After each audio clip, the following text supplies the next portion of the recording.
Right, let's discuss the recent outbreak of foot-and-mouth disease in the Amajuba District. This outbreak, confirmed on February 10th, is the fourth in the province, following cases in uMkhanyakude, Zululand and King Cetshwayo districts. The disease has already led to the suspension of animal auctions and disrupted beef sales, dealing a blow to the region's agricultural sector. Now, for more insight, we're joined by Thembeni Madlopha-Mthethwa, KZN Agriculture MEC. MEC, thanks so much for your time. Can you give us an update on the vaccination efforts and quarantine measures in the Amajuba District? Thank you. Currently, we have identified Amajuba and we have 10 teams of veterinary services that are doing vaccination around Amajuba. And there are 73 dipping tanks that we're busy with. It will take only 2 weeks. We'll be through after 2 weeks, as from the 6th of this month. And then we have identified the dipping tanks that are responsible for this.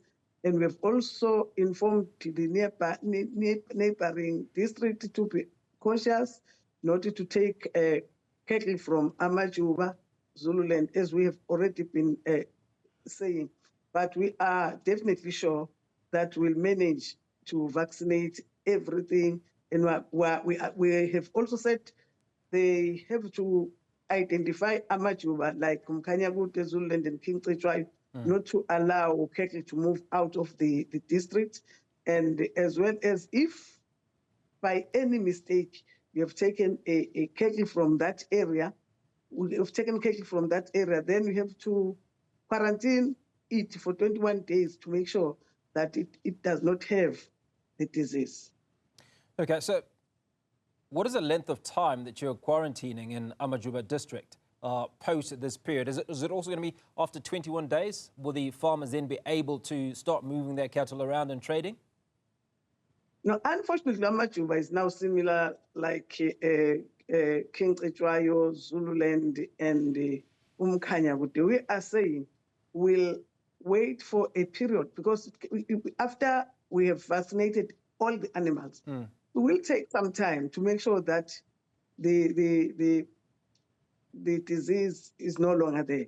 And then after that, then we'll allow them to take their cattle out. But before we are sure, we're not going to allow any movement of animals from Amajuba. But we'll make some means to allow auction to take place within the district.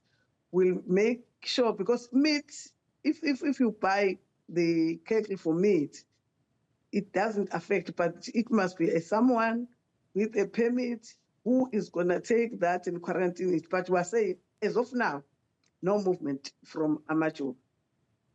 Well, let me see, how will this outbreak impact the livelihoods of small-scale farmers in the region? I mean, you've given us an indication that it is for a prolonged period, that there is a no-trade zone, if you will, and I can imagine it must be incredibly difficult for these farmers.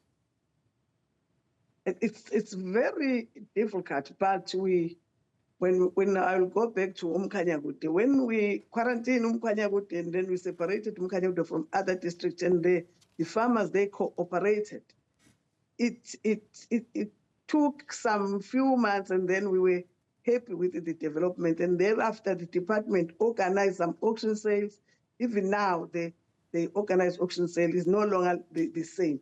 And we are saying, if we can keep this around Amajuba, we don't have game reserve where there are buffaloes, because we've identified that buffaloes, if they are affected, then they are the carriers of the disease. And then after the vaccination around Amajuba, we hope it will disappear. But we hope, because what is important, although meat has got no effect, but people out there for economic reasons, they don't like out of the province out of the country. They don't want meat from the areas where there is this foot and mouth disease. And we are running in and out to make sure that it doesn't go to other districts, because we want to see the economy of our country growing. And in each and every household, there are each and every household there is 1 or 2 cattle, then it is the source of income for especially Black rural communities. MEC, so just what work are you doing to ensure that it doesn't spread to other areas? I mean, this is the fourth in the province, right? The fourth outbreak in the province. We've talked about Zululand, we've talked about King Cetshwayo. So how do you ensure that it's not going to spread beyond Amajuba District? We have spoken to the cabinet, and the cabinet has taken a resolution that let's take this as a societal issue. Every department, when it goes out, they will speak about it. We also urge the farmers to cooperate with us. If they cooperate, we will be able to manage this thing, because when you go to areas like uMkhanyakude, Zululand, and this, it's not that bad, except that we have these game reserves closer to the area. Although we are saying that's where it originated, but that it's not multiplying there.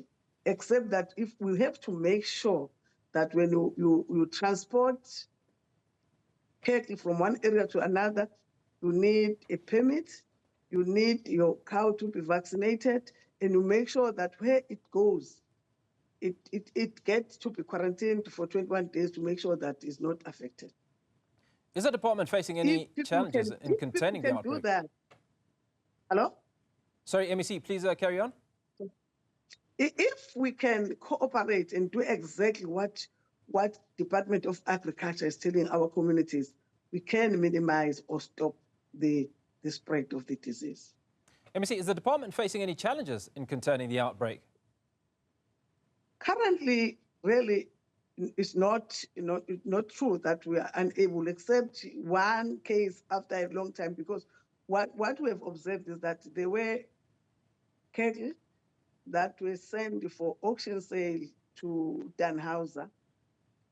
And then from there, people bought or they contacted other cattle around Amajuba, and that is how it spread. And then we are now going to look at the auction sales and make sure that whoever sends something to the auction sale, that animal is vaccinated or if blood is taken, so that we check whether it's affected or not. And then from there, we will manage to conquer the outbreak. And finally, MEC, you can confirm that farmers in the various areas are working with you in preventing the spread of foot-and-mouth disease? Although not 100%, but I think about 95%, they are working with us, as well as the police, as well as Amakos, the traditional leaders and councillors. And because of those engagement, we are sure that we'll conquer it. MEC, appreciate your time. That was Thembeni Madlopha-Mthethwa, KZN Agriculture MEC, speaking to us around the spread of foot and mouth in the province.